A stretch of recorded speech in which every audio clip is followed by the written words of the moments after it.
Hello and good morning. My name is Yong Qian Hua. And I am Amanda Rachel Chow. I'm Chow Wei Zo. I'm Tan Jing Hui. And I'm Kai Ni. Today we will be discussing judicial precedent and its vertical effect. And whether its lack thereof would cause the law to become And okay. loses coherence and lack of clarity. So before we dive into this topic, I'll be giving you a brief history of the development of common law. The judicial precedent of courts were highly developed after the Norman conquest in 1066. It all started from the military conquest led by William the Conqueror. He was victorious at the Battle of Hastings during October 14, 1066, and resulting in ultimately profound political, administrative, and social changes. The previous Anglo-Saxon judiciary system was not abolished but retained as a part of the law until this day. The criminal proceedings were distinguished from the civil proceedings. Thus, the criminal court and law were born. After the conquest led by the Norman king, the itinerant justices were sent by the king to the whole of England to inquire local matters and occupations of the land. The king wanted a common system of rules and regulations that governs the land, while taking into account the local customs of the shires. The local customs all across England were noted down. With this, itinerant justices returned to Westminster. They were able to discuss the various customs of different parts of the country. After a process of filtering, unreasonable customs were rejected and the rational ones were accepted. It is used to form a consistent body of rules. Through this process, the principle of stare decisis, which means to stand by what is decided, was established. Whenever a new problem of law was to be decided, the decision becomes a rule and will be followed in all future similar cases. The Earl of Oxford case in 1615 is the foundational case for the common law world. In this case, it was held that if there is conflicts between equity and common law, equity will always prevail. The judgment in this case emphasized that the legal position for chancery, or in other words, equity, is moderated to deal with the voids in the common law. The Judicature Acts are a series of acts of parliament beginning in the 1870s. The first two acts were the Supreme Court of Judicature Act 1873 and the Supreme Court of Judicature Act 1875. The Judicature Acts have three main objectives. Firstly, it aims to merge the courts of common law and equity that were previously distinct. The law of equity was not fully developed to be a legal system of its own, while the common law system had many lacunas.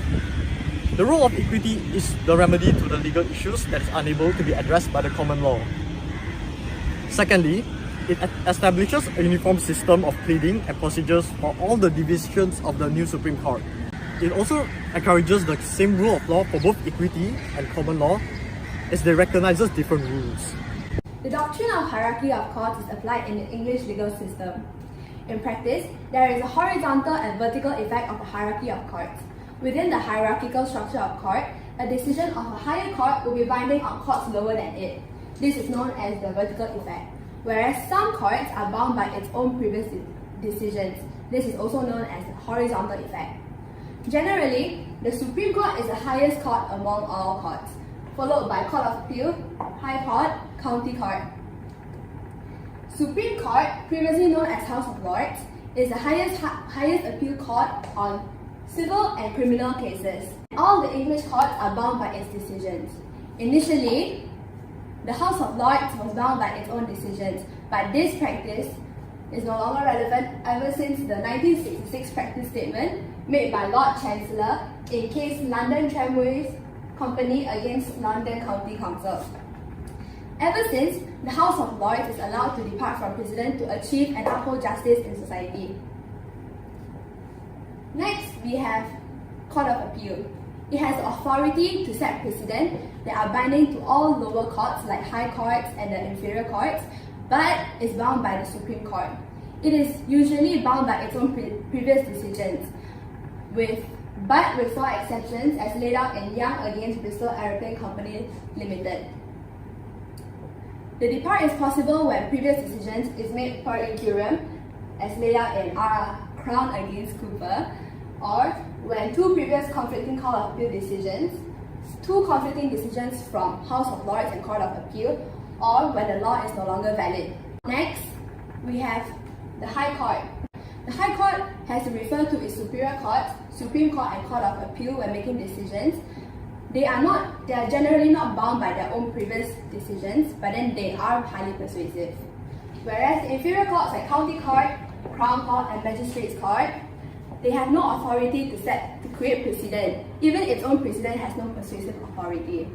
When judges try cases, they will check for any similar existing cases. This is known as Judicial Precedent and is illustrated in a 2019 case, Barnet London Railway Council against Mohammed.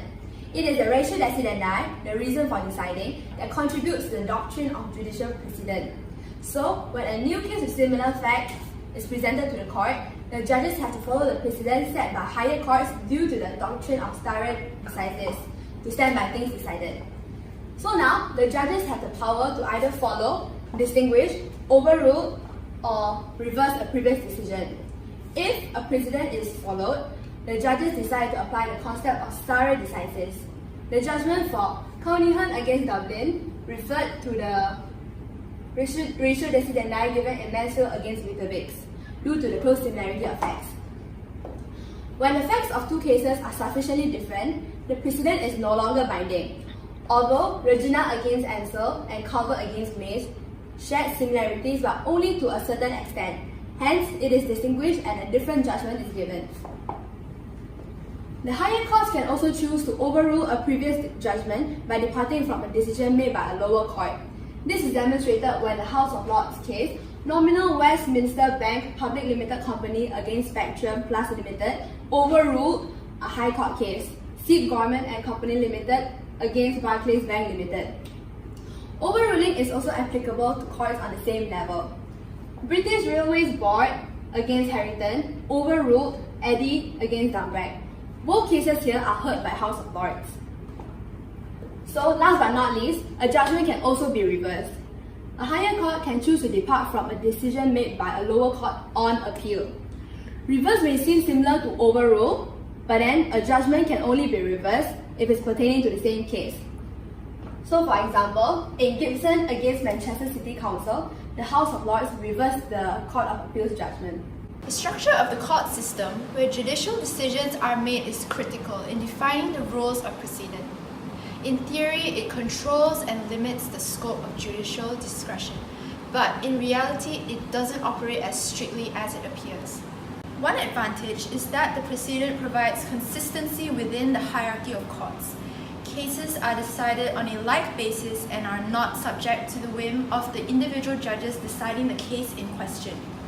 As stated by William Blackstone, judges are being sworn to determine not according to his own private judgment, but according to the known laws and customs of the land. This is clearly demonstrated in Shaw against Deputy Public Prosecutor, where the House of Lords held that a crime of conspiracy to corrupt public morals existed. This was later followed in Nuller against Deputy Public Prosecutor. Judges will not produce prejudicial decisions as they are bound to follow previous decisions from higher courts, even if they personally disagree with it. Greater fairness and justice is provided as cases with similar facts will have the same outcomes. This is important in preserving the integrity of the justice system as well as the people's confidence in the law. However, it can be argued that when judges give consistent judgments, they stop basing each judgment on the merits of the case. The law in relation to any particular area may become ossified on the basis of unjust precedent, with the consequence that previous injustices are perpetuated. The habit of judges making mechanical decisions based on precedent also further sustains a lack of research on the social and economic implications of perpetuating a certain judgment. An example of this is the long delay in the possible recognition of rape within a marriage. This was only after a very long time recognized in the case of Crown against R. As Casey Allen said, an error is an error and it should not be allowed to spread its roots. Certainty within the law is provided through stare decisis, the binding element of precedent, which is ratio decidendi, which incorporates material facts of the case, are important elements leading to certainty. The result of a case is likely to be predictable based on the outcomes of similar cases. This was reaffirmed in London Tramways Co. against London County Council. The House of Lords felt that their decision as the highest appellate court should be final and would put an end to litigation. This practice was criticised when the Practice Statement 1966 was introduced. Lord Denning tried to establish the same principle for the Court of Appeal. Lord Salmon feared that the law would lose certainty if the Court of Appeal were to be given the right to depart from their own decisions. In Miliangos against George Frank, 4 out of 5 judges agreed that the old rule regarding the currency of a judgment should be changed. However, they concurred that the change should be made by the House of Lords themselves and not by the Court of Appeal. It is highlighted that the binding precedent provides certainty to an extent which individuals can rely on the conduct of their affairs. The superiority of the House of Lords in this sense maintains certainty as it still binds the lower courts and would only depart from its own decisions in rare cases. As Professor Goodhart once stated, certainty is only desirable to a certain extent. The rules of stare decisis means that judges must follow a binding precedent even when they think that the law in relation to a particular area is outdated or inappropriate. This can mean that judicial decisions made per incurium may be perpetuated for a long time before they come before a court high enough to overrule it. This is further emphasized by the heavy financial cost, adversary nature, and extensive time often associated with litigation. As a result, new developments in the law will only arise when litigants have enough money, mental strength, and time to fight their case all the way up the ranks to the Supreme Court. The doctrine of binding precedent also allows the law to be flexible in nature. Inappropriate decisions of former cases under the Court of Appeal can be overruled or distinguished, as shown in Young and Bristol Aeroplane Corporation. Overruling, distinguishing, and reversing are ways that can be used to avoid the strict application of precedent, as discussed by Jing Hui earlier. The introduction of the Practice Statement 1966 also ensured that flexibility was restored in the development of the law. In R&R, Lord Keith stated that a live system of law will always have regard to changing circumstances. This precedent should be adapted to the changing society and economic order to assure that the law meets everyone's needs. The presence of these tools to depart, albeit useful, also make way for many split-hair distinctions to be made. As facts of a case must be astoundingly different in order for courts to depart from previous decisions or decisions made by a higher court, it often leads to judges making minute distinctions between cases. This is all for the sake of distinguishing a precedent which they deem inappropriate. Subsequently, this will then lead to a mass volume of precedent being reported, with many different precedents being reported for similar cases. This will also negate the advantages of certainty, as it will become impossible for judges to decide which precedent should be applied to a new case. Precedent also provides a time-saving element, as courts, especially inferior courts, are being bound to previous decisions by the higher courts. Long periods of litigation can be avoided. When a new precedent is set, an active law is immediately created. The judges can make their decision much quicker by looking at any previous cases that have sufficiently similar facts to use as precedent. This saves the process of deciding the legal ruling, which would otherwise be very lengthy. Without this precedent in place, if a new principle of law is found in every single case and went through the Parliament in the process of creating primary legislation, the entire process would take months or even years. The time-saving element is almost completely overshadowed by the sheer complexity and volume which follows the doctrine of judicial precedent. As mentioned before, masses of illogical distinctions makes it so that a huge volume of cases establishing different precedent in very similar circumstances are reported. Furthermore, with the development of the internet, all these reported cases are readily available. This makes it so that relevant cases and ratio decidendi are often buried in a sea of irrelevant material. This makes it so that legal professionals have a very hard time pinpointing appropriate principles to be set in different cases. To solidify my points, the doctrine of judicial precedent can be said to be undemocratic.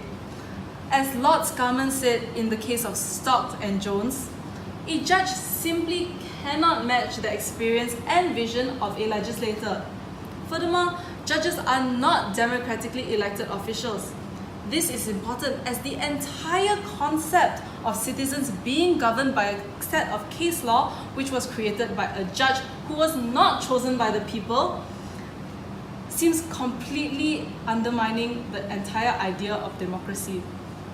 As a litigant and a citizen, why should my fate be set in stone and established by a person who I did not elect? What gives the judiciary the right to decide political and social policy when they were not being elected by the people? The judicial precedent brings its fair share of benefits and pitfalls, but it's up to the judiciary to apply the law in such a way that provides clarity, predictability, coherence, and order. However, legal systems which do not apply JP are not necessarily anarchic, incoherent, lacking of clarity and predictability. A good example would be the civil law system which governs the courts in France, Germany, Indonesia, and others.